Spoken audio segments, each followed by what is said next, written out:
Hello, what's up and again mga boss, welcome back to my YouTube channel, Asil Nikidil TV.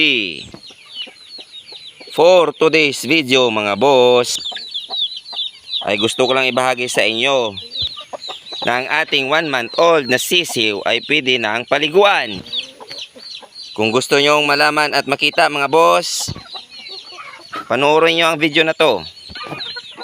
Pero bago ang lahat mga boss, hayaan nyo muna akong magpasalamat sa 60 na subscribers ko ngayong araw mga boss. Maraming salamat sa inyo sa pagtangkilik sa aking YouTube channel. At sa mga supporters ko, sa mga silent viewers, maraming salamat sa inyo. At dahil sa inyo, mas lalo pa akong naganahan na gumawa pa ng mga videos at mag-share ng aking mga kalaman para tungkol sa pag-alaga ng Parawakan o Naked Hill. So yun lang muna mga boss, at maghanda muna tayo ng tubig para magpapaligo sa ating 1 month old na mga sisiw. Tara mga boss. So yun na nga mga boss, nagpaghanda na tayo ng tubig na mayroong zero mite para paligo sa ating mga 1 month old na sisiw mga boss. Yun, papaliguan natin sila mamaya. Pero bago yun mga boss, magpapatuka muna tayo ng ating mga alaga.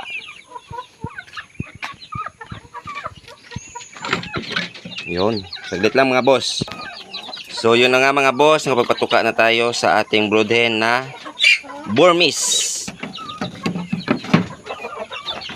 Dito sa ating mga sisiw na Asil Burmese.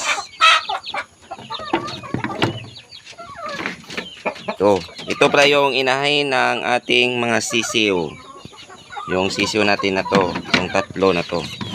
Yun. Anak niya yan, nung Burmese natin na hen. Ito naman yung pure natin na Asil. Yun, nagpatuka na tayo mga boss. Yung Tanaka Asil natin mga boss. Yun. So tara mga boss, at tapos na tayo magpatuka, magpaligo na tayo ng ating mga sisiw na 1 month old.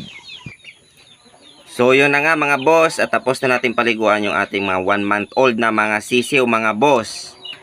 So sa mga nagtatanong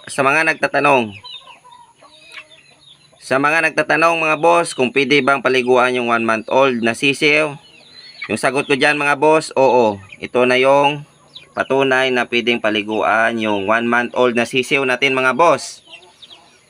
At sa mga bago pa lang dito sa aking YouTube channel na napadaan at ang hilig mo ay mag-alaga rin ng manok,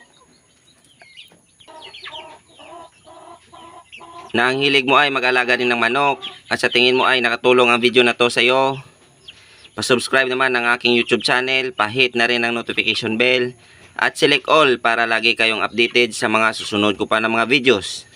So hanggang dito na lang mga boss, maraming salamat and God bless sa ating lahat.